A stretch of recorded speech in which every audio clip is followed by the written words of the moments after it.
감사드립니다. 우리 모두의 마음이 합한 찬양이 됐습니다.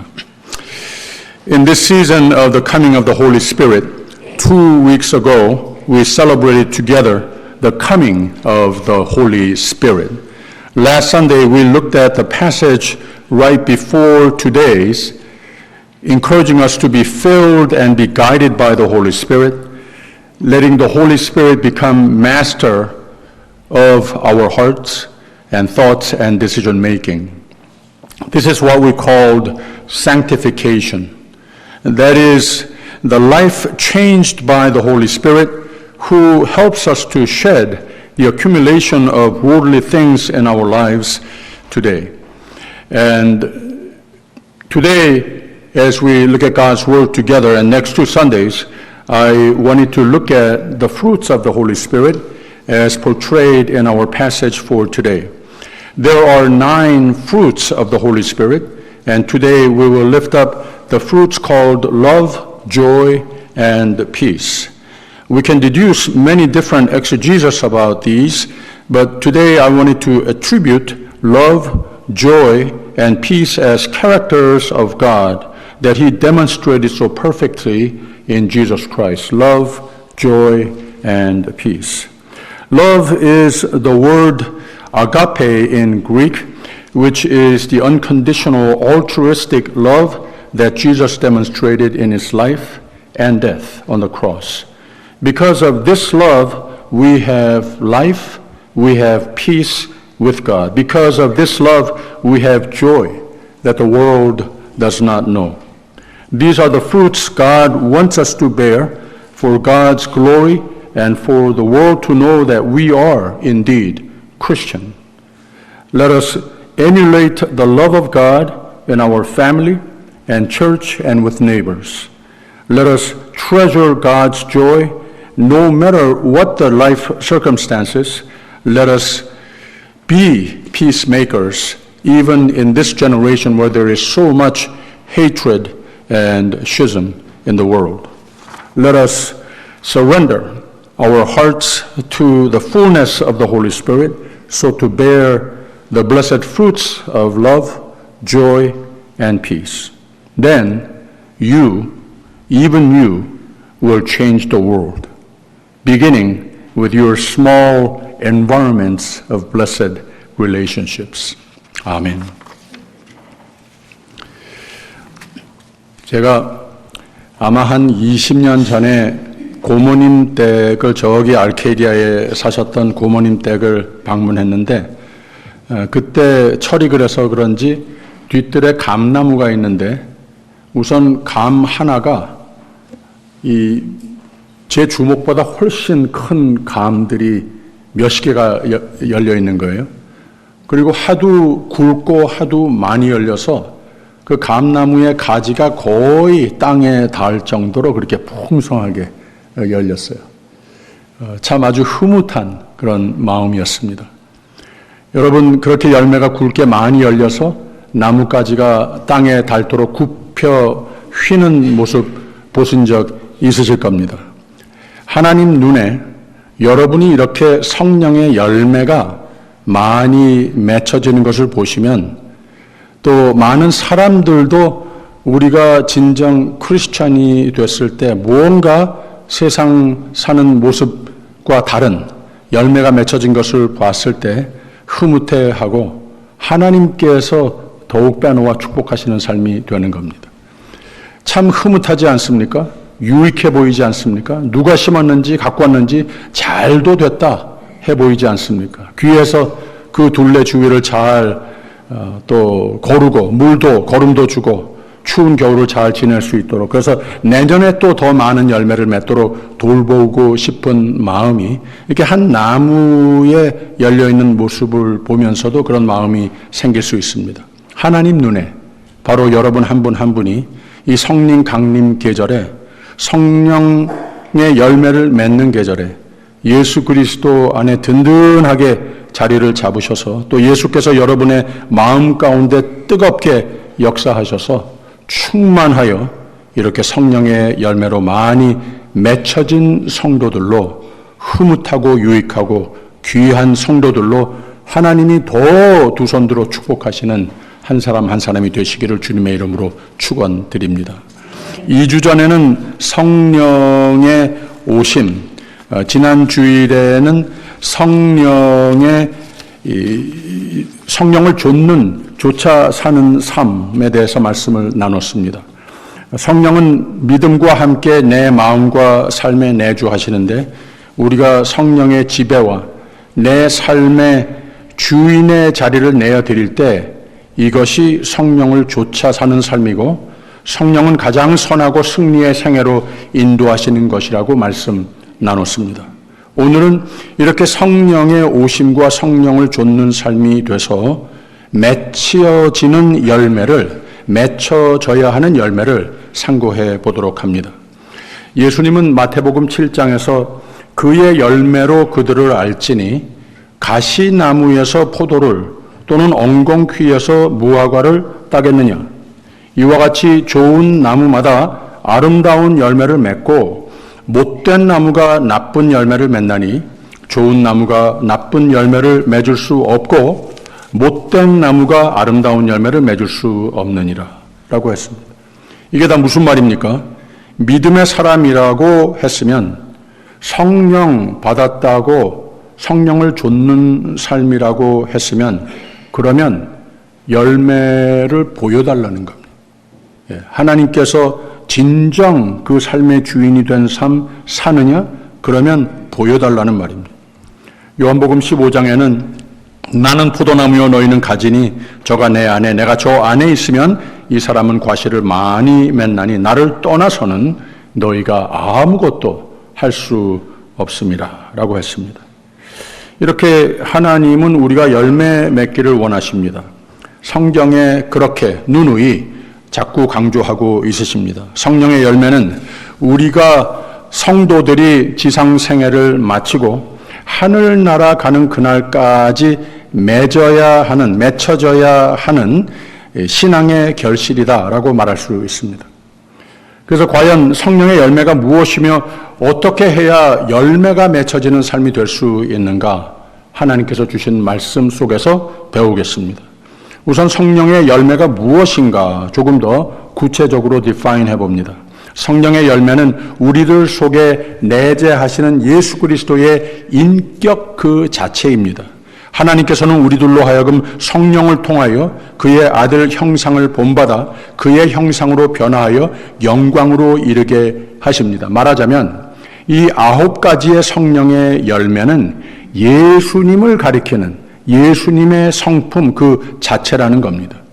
예수님은 과실을 맺게 할 목적으로 그 제자들을 택해서 세우셨다고 말씀했습니다. 그래서 성령의 열매는 바로 그리스도와 하나가 된 사람을 통해 나타나는 성령의 역사입니다. 그렇기 때문에 성령의 열매는 하나님께서 그리스도인에게 주시는 선물이라 말을 해도 맞습니다.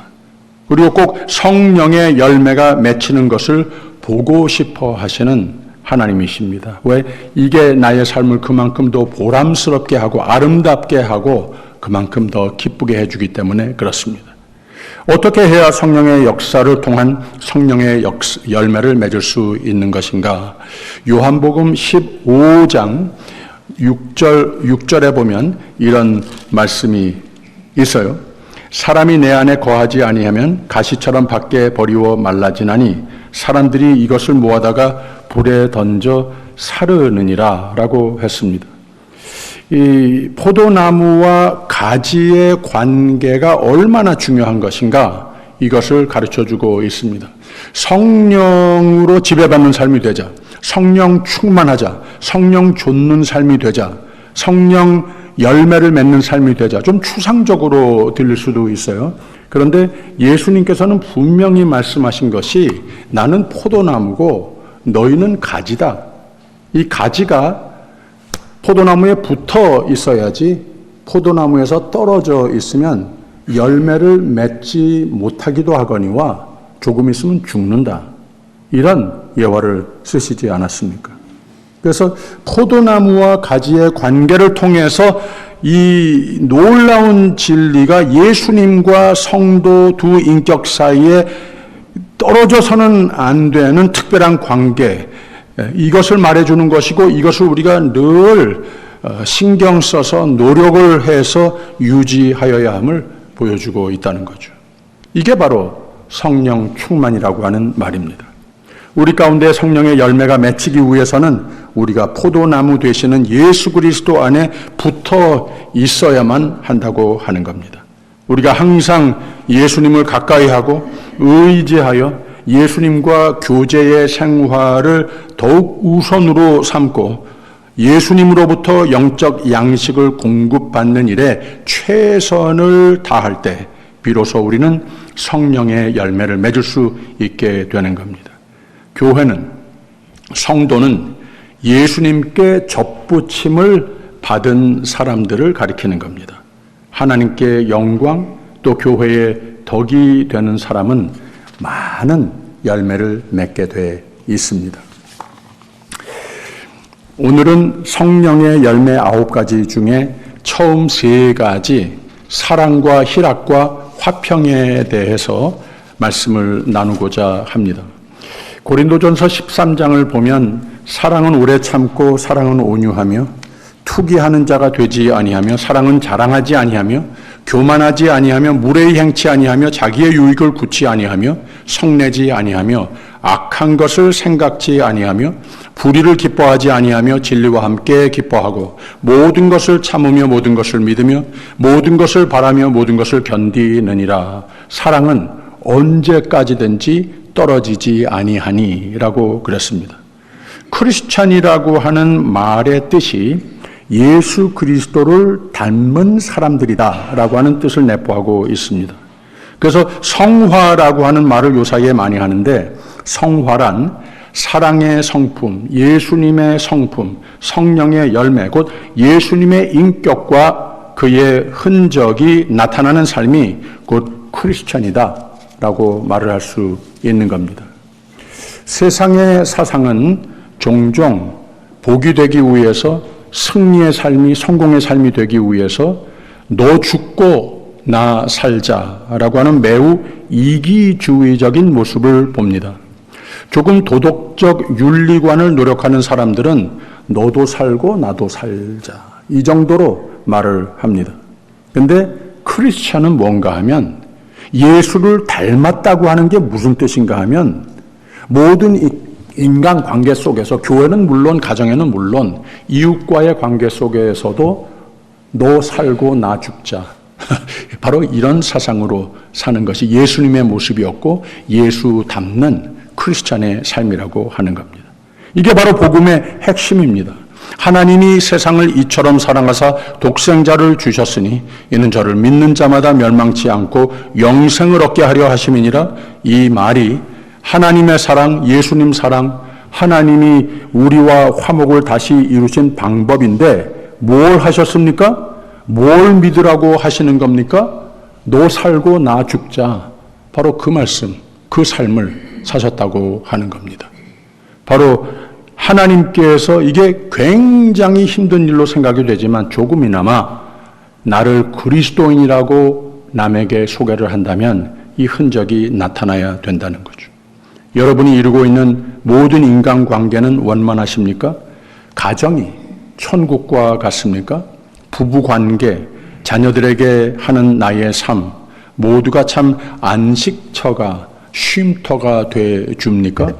교회 식구들 재직으로 동역하면서 교회 식구들을 함께 이루면서 내가 거기 포함되어 있기 때문에, 그리고 교회 바깥의 모든 릴레이션십 속에서도 내가 거기에 끼어 있기 때문에 세상에 많이 아쉬워진 참 위로와 평안과 신앙과 새 힘이 붙돋아지는, 나 때문에 이런 일들이 이루어집니까?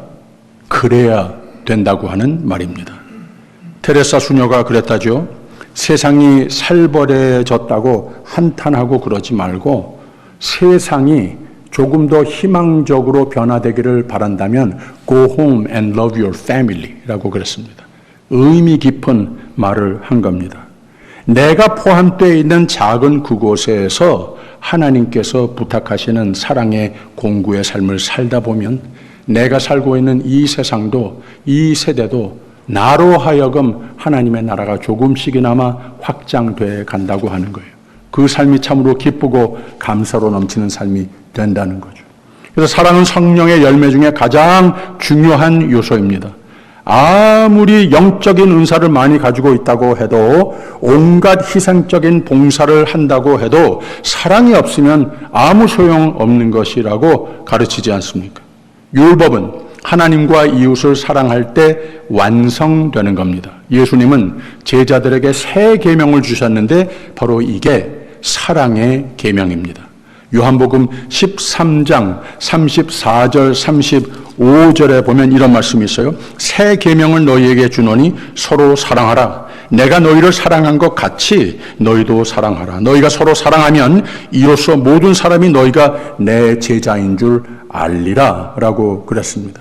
예수님께서 첫 계명이 하나님을 사랑하는 것이고, 그리고 이웃을 서로 사랑하는 것이라 라고 하는 것을 누누이 가르쳤습니다. 바로 이 십자가가 상징해 주듯이 하나님께서 내가 암만 찬송을 많이 하고 기도를 많이 하고 성경 말씀을 많이 보고 주님 앞에 다른 사람들에게 설교로 나는 하나님 사랑합니다, 사랑합니다, 하나님 고마워하시죠. 그러나 그것을 증명하는 것이 무엇인가 하면 하나님 나 사는 모습을 본다는 거예요. 모든 내가 이룬 인간관계 속에서 하나님께서 보고 싶어 하시는 사랑의 열매가 있을 때, 그게 나한테서 흘러나왔을 때, 예수 안에서 보여주신 그 참 아가페 사랑이 내 것이 돼서 그게 보여지는 삶이 됐을 때, 아, 이 아이가 정말 믿는 아이구나, 나를 믿는구나, 이 아이가 정말 나를 사랑하는구나 인정해 주신다고 하는 말입니다. 바로 그 사랑, 그 아가페 사랑을 우리의 삶 가운데 열매 맺기를 원하시는 하나님이시라고 하는 겁니다. 그래서 믿음은 사랑이다, 이렇게 말을 해도 과언이 아닙니다. 믿음은 곧 사랑이다. 두 번째 열매, 하나님 보고 싶어 하시는 것이 희락입니다. 기쁨. 신약 성경에 보면 희락이라고 하는 단어가 많이 나오죠.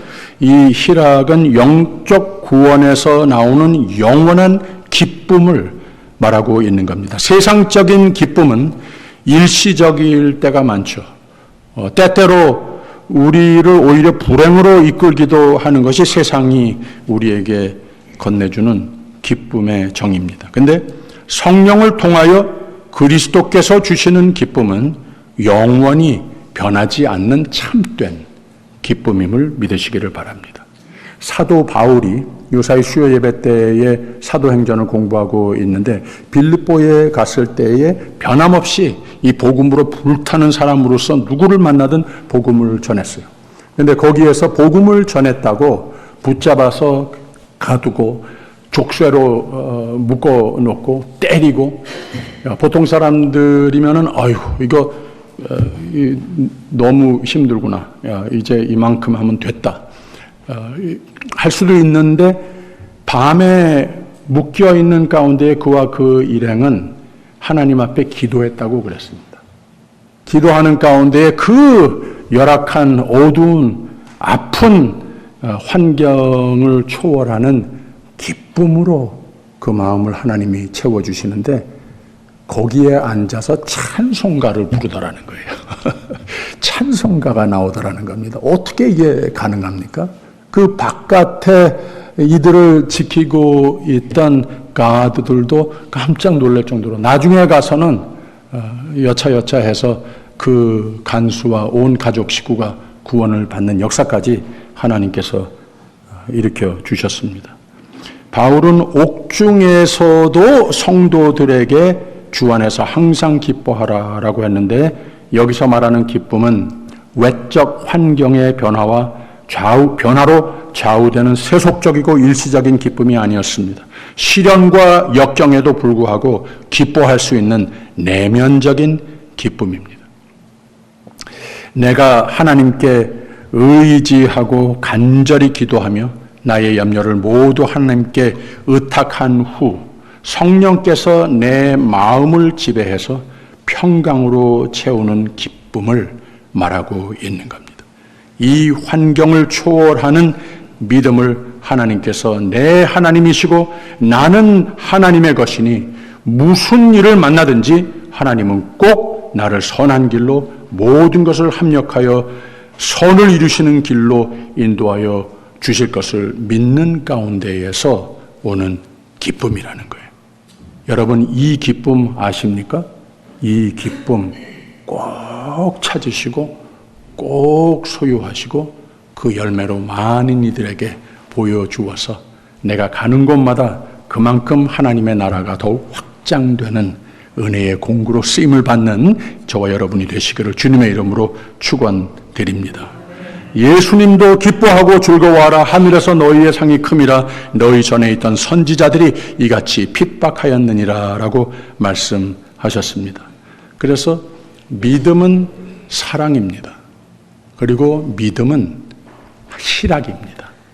믿음은 기쁨입니다. 환경과 여건과 상관없이 소유할 수 있는 진정 믿음으로 승리하시는 삶의 모습이라고 하는 거예요. 믿음으로 살면 오늘도 성령으로 충만한 성도는 우리 안에 친히 내주하시는 성령님의 희락을 소유할 수 있는 겁니다. 그리고 환난 가운데에서도 기뻐할 수 있습니다.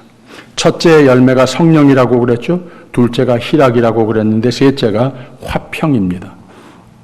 화평이라고 하는 말을 헬라어로 아이레네이라고 합니다. 영어하고 비슷해요. 아이린이라고 하는 이름을 가지고 있는 사람 아시는 분이 있습니까? 좋은 이름이에요. 평화라고 하는 이름입니다. 인간의 반역으로 말미암아 하나님과 인간 사이의 평화가 사라졌고 인간과 인간 사이의 평화 역시 깨졌습니다.